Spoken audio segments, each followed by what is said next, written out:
Good evening, everyone. Good afternoon. Okay, now we have some pictures up here so we can see who we are as I change my eyeglasses. How's everyone this afternoon? We're very happy to be here in Baton Rouge. We've had a wonderful time as we started to visit, and we hope that you can appreciate what we're sharing with you tonight. So we want to go ahead and show you some things on the PowerPoint. Of course, my name is Akua Kuyate, and I'm the Senior Director for Education, as was stated, and I'm here with my colleague, Rachel Knudsen, who is a master teaching artist from the Wolf Trap Foundation for the Performing Arts. And we're going to deal with the technology for 1 second to make sure we have an on switch. There we go. Okay. The Wolf Trap Foundation for the Performing Arts, a 501c3 nonprofit organization founded by Catherine Feline Shouts, produces and presents a full range of performance and education programs in the greater Washington, D.C. area, Northern Virginia, as well as nationally and internationally. Wolf Trap presents this performance series through a public-private partnership with the Department of Interior National Park Services at our 2 outdoor venues. That's the Filene Center and the Children's Theater in the Woods, which is located at the Wolf Trap National Park for the Performing Arts, which is the only national park dedicated to the performing arts, as well as at the Barns at Wolf Trap, which is down the road from the park and adjacent to the Center for Education at Wolf Trap. For more than 40 years, Wolf Trap Foundation has created unique education programs that spark interest, engage the imagination, inspire creativity, increase self-confidence, and drive success for children and for adults. That's learners of all ages. At Wolf Trap, we believe in lifelong learning through the arts, and the Wolf Trap education programs reflect this. Today, or this afternoon, we'd like to focus on the cornerstone of Wolf Trap Education's programs, and that is the Institute for Early Learning Through the Arts. Wolf Trap Institute has long been recognized as a national model for infusing the performing arts into early childhood classrooms to support children's academic achievement and school readiness, and to enhance educators' instructional skills. The Institute has been replicated in 16 regions across the country, including Louisiana Wolf Trap, which is right in New Orleans. I believe we have a colleague, Pam Stewart, who's here today. Pam, are you here? I am. Oh, there she is. So she's from our Louisiana affiliate, Louisiana Wolf Trap. Thank you, and we wanted to recognize you here. We also partner with other communities throughout the U.S. and internationally. For over 30 years, our expertise and our best practices in early childhood education, we at Wolf Trap have maintained the goal of supporting the learning of the youngest citizens, that's children from birth through kindergarten, by giving them rich, active learning experiences in music and dance and in drama, and providing professional development for early childhood educators. Wolf Trap Institute programs serve more than 40,000 children and adults each year. Wolf Trap Institute accomplishes this through our baby arts play and our classroom residency models that include 16 sessions over 8 weeks in the classroom, or 5 days of consecutive engagement with young children, while also providing professional development for the teachers in the classroom who work with the children. We work in infant toddler classes as well as pre-K and kindergarten classes, and we also offer professional development workshops and multi-day institutes for educators and administrators, and we work with families so that the families can understand, those parents and caregivers can understand how to utilize the arts and arts experiences that can help to develop their children and use them right in their homes. In the classroom residencies, there's a partnership that is established between a Wolf Trap teaching artist and a classroom teacher. The two make a plan based on the curriculum goals of the children, and along with that, identify the professional development goals of specific performing arts skills for the teacher. At this point, I would like to introduce again, as you heard before, my colleague, Wolf Trap Master Teaching Artist Rachel Knudsen.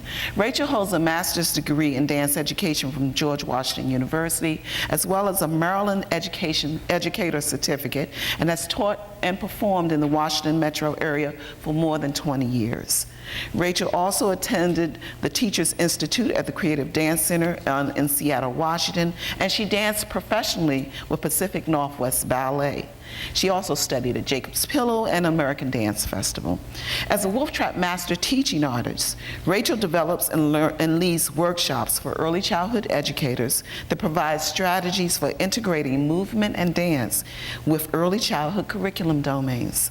She conducts residencies in the classroom, as well as professional development for our Wolf Trap teaching artists who are part of our affiliate sites across the country.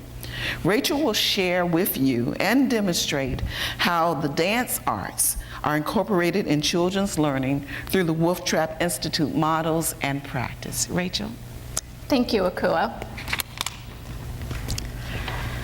When I became a Wolf Trap teaching artist some 17 years ago, I never imagined I'd be standing in front of an audience of adults. But the children and teachers I've worked with over the years have brought me to this stage. When I see a child turn slowly on a spot and tell me that they are the earth, I realize the power of the arts to ignite imagination and transform meaning. Here at Wolf Trap, we believe one of the components of a quality early childhood education is infusing the performing arts, dance, drama, and music, in the curriculum. As you will see, the performing arts play a vital role in cognitive development, symbolic representation, and creative expression. The performing arts develop skills in self-regulation, which is the ability to control emotions and thinking. The performing arts develop skills in executive function, the ability to monitor cognitive processes such as problem solving, reasoning, and memory. Let me give you some examples. Imagine a child trying to dramatize a character in a story. To do this, they have to be able to take the perspective of another person, thus regulating their own behavior and emotions. Or imagine the child creating a movement for an animal in a story. To do this, they have to regulate or monitor their cognitive processes of problem solving, reasoning, and memory to synthesize the real and the imaginary. How can I make my body look like a fish? What part of my body will I use to represent the fins? This type of creative problem solving is the hallmark of the artist and the young child. Infusing the performing arts in the curriculum also enhances memory, because the performing arts are experiential, and as we know, experiential learning yields to long-term retention. The performing arts can also be a catalyst for meaningful learning, that is, learning where children are able to make connections between one context and another.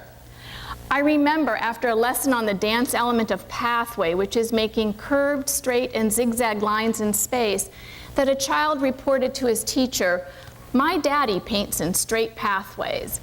So there's a wonderful example of a connection a child made from something that occurred in the classroom through the art form of dance to something that's in his life at home.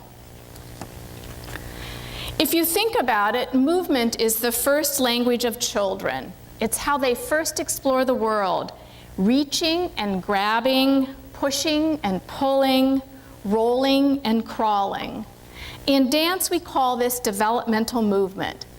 Children develop fine and gross motor skills that support individual action plans and goal attainment. And what I'd like to do is lead you through a very short developmental movement sequence, and you can do this seated in your chairs or standing, and we're going to be doing movements such as we call breathing, deep breathing is important, core distal movement, stretching and curling from the center of the body to our distal ends, moving our spine in many different ways, moving one side of our body and then the other side of our body, and then cross-lateral movement, and lastly, turning for vestibular stimulation. And so I'm going to cue up my music, and I'd like you all to enjoy some movement. So we're going to start first with breathing. So we're going to take a deep breath, breathing in through our nose and out through our mouth. Here we go. And breathe in. And breathe out. And breathe in. And breathe out. Now core distal movement, stretching. Stretch all the way up. And exhale and curl down to your center. And stretching again, a little bit faster. It's about reaching out and our own inner space. Good. Now let's explore the spine just by doing some gentle circling. Here we go. Circle your head. And circle it again in the same direction. And circle the other way. We're working at the top of the spine and circle again. And if you can, just bend forward and up and side and up and side and up and forward and up. And then you're just moving one side of the body. This is called body side movement. And move the other side. And cross lateral, cross the midline.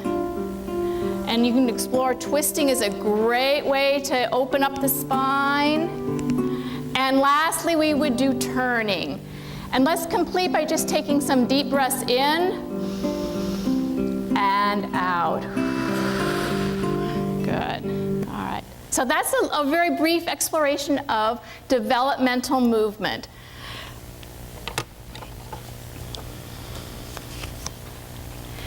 So preschool children are kinesthetic learners. They learn by moving. They make meaning of their world through concrete experiences with materials. Through movement, children learn what their body can do, where they are in space, when and how fast to move, and how strongly or lightly to move. In dance, the what, the where, the when, and the how we call the elements of dance.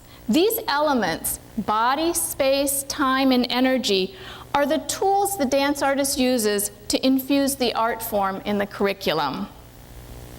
One of the first elements I teach children in early childhood is movements that they can do on a spot, or axial movements. I like to do this through a familiar chant or song, and I'd like you all to sing along with me. And this is to This Is the Way. So I'm taking a song and embedding movement words into it, which I'm sure a lot of early childhood educators just do naturally. And it goes like this. This is the way we stretch our fingers, stretch our fingers, stretch our fingers. This is the way we stretch our fingers to wake our bodies up. This is the way we bend our elbows, bend our elbows, bend our elbows. This is the way we bend our elbows to wake our bodies up. This is the way we shake our hands, shake our hands, shake our hands. This is the way we shake our hands to wake our bodies up. This is the way we float our arms, float our arms, float our arms. This is the way we float our arms to wake our bodies up. And so that's a very simple way where I have integrated non-locomotor movements or axial movements in a chant. Now, the main objective of this activity, of course, was to teach children about movements that do not travel, that they can do in this one spot. And there are many, many movements like this. But obviously, literacy skills were also addressed in this art experience. There was sequencing, the first movement, the second movement, the third movement. There was also vocabulary development. What does floating look like? And there was also the rhythm of language over an underlying steady beat. Related to movement in a spot is movement that travels. Movements like hopping and jumping, running, sliding, these are all favorites of preschool children. I think I could do an entire lesson of jumping and the children would not be tired. A fun way to explore locomotive movement is to do a structured improvisation through a very familiar activity of a freeze dance. Here, children make choices about how they are going to move when the music starts. Of course, my primary objective was to teach children or to have them explore locomotor movements. But obviously, they were at the same time developing skills in self-regulation. They learned to stop moving when the music stopped. They were developing skills in executive function because they had to monitor cognitive processes of problem solving and memory to make intentional choices about how they were going to move. Additionally, they were following directions and they were cooperating with their peers in navigating the dance space. So it's huge. Another important dance element related to space is level. How far away, this refers to how far away the body is from the floor. So we say if most of the body is far away from the floor, that's a high level shape, and obviously standing is a good example of that. If most of the body is close to the floor, we say that's a low level shape. And a good example of that is lying down. Children learn to identify and describe, demonstrate and create high and low level shapes. They also learn that not all high level shapes or low level shapes are identical. This understanding is crucial because it means the children are not engaged in rote learning, but know what a low-level shape means. Another dance element is the dance element of relationship. In dance, we explore spatial relationships with our body. Put your hand over your head with a prop, stand in front of the spot, or with a person, stand back to back with your partner. Here we see children explore spatial relationships by standing in front, behind, jumping over, and traveling around a spot. Are you on your spot? Let's stand in front of our spot. In front. Stand on your spot. I'm on your spot now. Stand behind your spot. Behind. Can you jump over your spot? Yeah.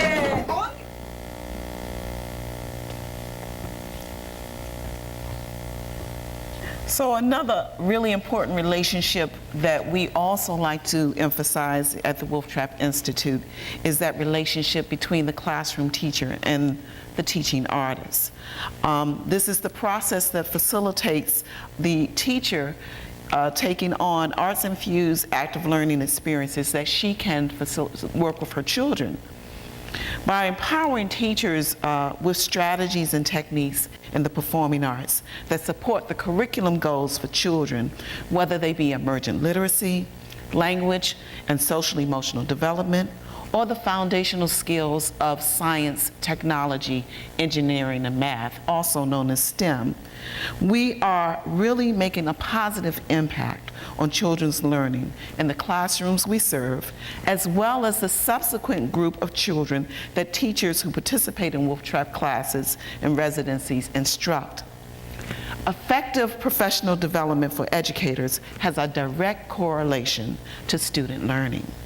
Research shows that one-time professional development workshops that are not intensive, are outside of the context of teachers' work, are not aligned with practice, or have no follow-up or very little use of feedback to teachers are likely to have very limited sustained effect on teacher practice and hardly no effect on student achievement. However, two recent U.S. Department of Education funded studies of the Wolf Trap Institute model that address the use of performing arts techniques by classroom teachers to affect the children's emergent literacy and language development indicated the teacher professional development through the Wolf Trap residency model, which included in-class observation, participation, coaching, along with training in clinics and multi-day institutes, were highly effective, yielding a high success rate for teachers achieving implementation and replication to apply the art strategies, resulting in significant academic gains for children. A major project of the Institute is the Early Childhood STEM Learning Through the Arts program, or as we like to call it, Early STEM Arts. In 2010, Wolf Trap was awarded a competitive grant by the U.S. Department of Education Arts and Education Model Development and Dissemination Grant Program in the Office of Improvement and Innovation. The program supports early STEM arts implementation and research in collaboration with Fairfax County Public Schools in Virginia. You all should have received a brochure in your packet that describes early STEM arts. We are now in our third year of this 4-year research project, and the Department of Education grant provided seed money to develop and conduct this independent research on the model for early childhood education, focusing on a single fundamental component of STEM, and that is mathematics. Through the 4 years of the project, from July 2010 to June 2014, Wolf Trap will have served 80 teachers, 1,600 children, and will have provided 23,000 contact hours for the children, as well as up to 108 hours of professional development for each teacher who participates in the full program. Key outcomes for the children in early STEM arts include learning math concepts and vocabulary, practicing and experiencing 21st century skills as communications, creativity, collaboration, and critical thinking, which are all very important for future success, both academically and in the workforce, for workforce development. And also achieving pre-K and kindergarten learning outcomes as defined by national education organizations and local education districts, including the Common Core state standards. Wolf Trap's evaluation partner is the American Institutes for Research, and they are collecting data on the children's math learning from schools participating in the project, as well as comparison schools to answer key questions with regard to the effectiveness of this model related to teacher professional development and the impact on children's learning, math learning specifically. And the results of the study will be disseminated nationally, along with informing how we continue to move forward in early STEM arts as we expand into the principles of scientific inquiry and engineering methodology that is appropriate for early childhood education. Now, beyond the scope of the grant, Wolf Trap Education is partnering nationally across the country, providing these services, as well as disseminating the program and research findings as they become available. So some of you might be thinking right now, what does science, technology, engineering, and mathematics, or STEM, look like through the arts for young children? Well, I'd like for Rachel to share some of that with you right now so that you can have a sense of exactly what we mean when we say STEM arts through dance. Rachel. All right, now to the details. When I infuse the dance arts in STEM math curriculum, I partner an element of dance with a concept in math for early childhood. In this next experience, I'm going to take the dance element of movement, specifically locomotor movement, movement that travels, and partner that with the math concept of conservation. So conservation means that the quantity remains the same regardless of the form. The child who cannot conserve thinks there are more red dots on the left than on the right. So what I've developed is a little experience, and this is where I need my volunteers to come up. And we're going to do this through a freeze dance. The children will begin standing on a spot, and we will count the children in their formation, and when the music starts, they get to stand up and walk around the space, and when the music stops, they freeze and stand on their spot. And we're going to count to see if we still have the same number of children dancing, which of course we will, but their form is going to be different because they will be spread out, all right? So why don't we start right here, sort of close together.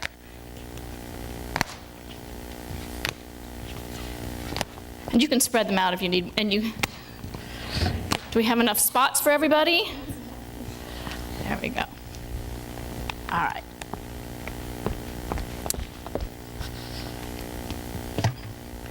So we need to count.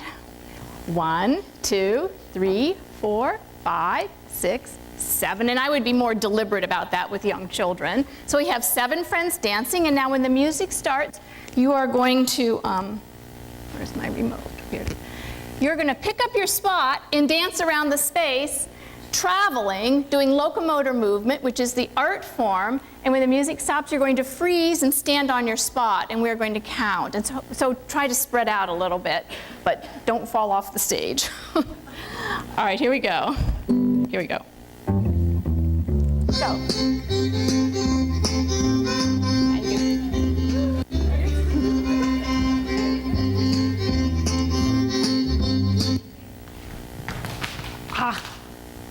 So here they have spread out. In fact, if you would like, you want to take your spot, you can stand on your spot. There you go. All right, so their form has changed, but the quantity remains the same. So there's the math piece, and the movement or the dance piece, of course, is locomotor movement. And as I was observing your dancing and traveling, I would want to describe it.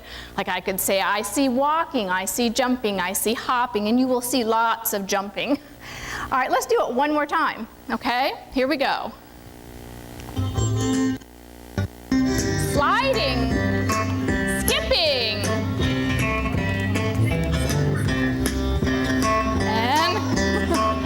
and freeze. Freeze. Great. Now this time, can you take your spots and hold them over your head so we can see them like in that picture, sort of? All right. So again, here's an example. We still have the same, the quantity remains the same, but their form keeps changing or shifting. Thank you very much. And you can take your spots and put them right over here.